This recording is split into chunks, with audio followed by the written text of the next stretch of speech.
He was a 13-year-old boy exposed to toxic waste, and by the time he was 14, he was an Avenger.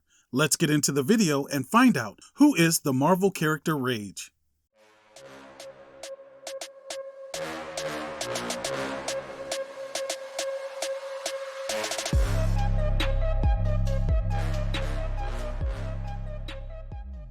Rage's true name is Elvin Halliday. Elvin was a 13-year-old boy being raised by his grandmother. One day, Elvin headed over to a friend's house to trade comic books and ran into a group of bullies. The bullies started to jump him, but Elvin was able to run away and hide in a polluted creek.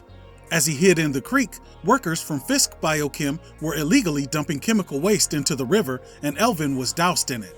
He eventually made it out of the creek and ran home to his grandmother, scared and in pain. Over the next few days, his granny nursed him back to health. Then remarkably, over the next few months, Elvin went through an incredible growth spurt. When it ended, Elvin stood 6'6" and weighed 450 pounds. He no longer looked like a child and looked more like a grown man, but he was still mentally only 13 years old. As a teenager, Elvin naturally thought to use his newfound size and strength to get back at those who had bullied him over the years. But his grandmother influenced Elvin to use his power for good. Elvin decided to become a hero and pieced together a costume using a ski mask and a leather jacket with the word Rage printed on the back. Elvin had been a fan of superheroes well before he got his abilities, and what could be better than being part of the Avengers? So he headed to the Avengers mansion that was under construction to sign up to become an Avenger. He was greeted by Jarvis, who explained to him the process of becoming an Avenger, but Rage felt like he was getting the runaround and barged in. Captain America heard the commotion and came to see what was going on. Rage berated Captain America for the Avengers not having enough minority superheroes. Some of the other Avengers heard the commotion and wrongly assumed that Rage was going to attack Captain America, and a confrontation ensued, which Captain America quickly stopped. Then, just like a 13-year-old, Rage stormed out telling the Avengers he didn't want to be a part of their stupid organization. Rage went back to his neighborhood and looked to do some good for his own community. He ventured to a local drug house and tore it down. After destroying the drug house, he noticed that something big was going down in Manhattan and headed that way. He arrived at the site and was caught in a dimensional space warp with the Avengers, and they were all transported to the dimension of exile. After he assisted the Avengers and they were all returned to their own dimension, Rage was invited to join the Avengers as a probationary member. Although Rage was brought on as a probationary member, he participated in many of the Avengers' missions, battling Dr. Doom, the Brethren, the Collector, and others. When a teenager named Carmelo Martinez was brutally beaten by racist cops, it ignited racial tensions in New York. Captain America noticed that Rage seemed emotionally distraught over the beating, so he went to see Rage's grandmother to try and gain some insight into his mindset. Captain America was caught off guard when Rage's grandmother informed him that Carmelo was a good friend of Elvin's and that the man they knew as Rage was truly a 14-year-old boy.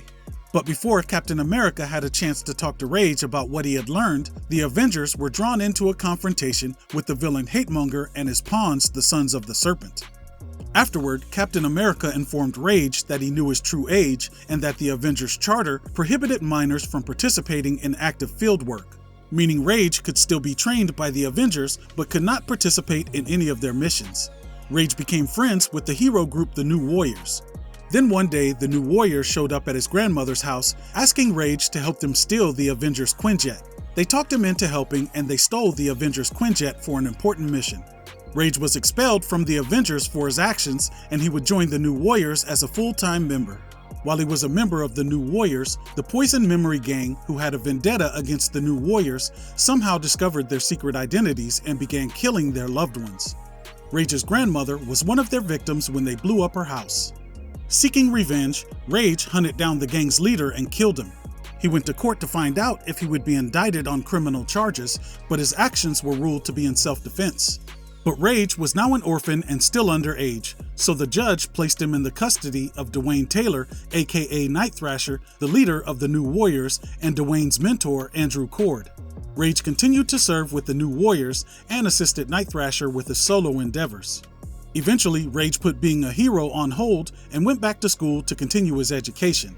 He wasn't in school long before his good friend and former New Warriors teammate, Speedball, came to see him. Speedball was putting the New Warriors back together and asked Rage to join, but Rage was content and turned him down. The New Warriors would later become the stars of a reality TV show. In one episode, they conducted a televised raid of a supervillain hideout in Stamford, Connecticut. The raid was a total disaster and ended with the villain Nitro setting off a massive explosion that killed over 600 people, including 60 children. The incident turned the public against superheroes and led to the Superhero Registration Act. Around that same time, someone began leaking the secret identities of previous New Warriors members, leading to their deaths. Rage and his former teammate Justice went to seek the assistance of Jennifer Walters, aka She-Hulk, to help them shut down the website that was leaking the identities. They eventually discovered that Hindsight Lad, a former New Warrior, was running the website and they forced him to shut it down. As the heroes chose sides during the Superhuman Civil War, Rage sided with Captain America and refused to register. But after Captain America surrendered, Rage reluctantly registered and signed up for the 50-state initiative. When the Superhuman Registration Act was repealed, Rage returned home and continued as a solo vigilante. On one of his adventures, he teamed up with the new Falcon, Joaquin Torres. On his way home after that mission, he stumbled across a pawn shop robbery. He went into the pawn shop to stop the robbery and was caught off guard and knocked down by Speed Demon and Mountain Man Marco, who escaped. Rage took the fall for the robbery and was brutally beaten and arrested by the cops. Captain America Sam Wilson visited Rage in jail to find out what had happened and to try and help him. But Rage refused to accept any assistance from the Avengers or their lawyers. He wanted to prove a point and show the world how the system really worked. Captain America couldn't accept it and went to do some investigating of his own and was able to secure footage that corroborated Rage's story. When the trial came about, Captain America presented the video, but it was ruled inadmissible by the judge. As the trial continued, Captain America desperately worked to find the robbers. He captured Speed Demon and took him back to the courthouse to force him to testify, but his efforts were in vain. As he arrived at the courthouse, he was greeted by Misty Knight, who informed him he was too late. Rage had already been found guilty. Shortly after the verdict, Rage was moved to Z-Block of the State Penitentiary, a special block for superpowered convicts. It wasn't long before he was attacked by a group of convicts and left in a comatose state. Rage would eventually recover from the attack. Rage has superhuman strength, speed, reflexes, durability, stamina, and agility. He also has a regenerative healing factor. Well, that's the origin of the Marvel character Rage. As always, I appreciate you taking the time out of your busy day to stop by the channel and check out this video. Please smash that like button and drop a comment down below. It really helps out the channel. That'll do it for this video. We'll see you again real soon. But until then, I'm out. Peace.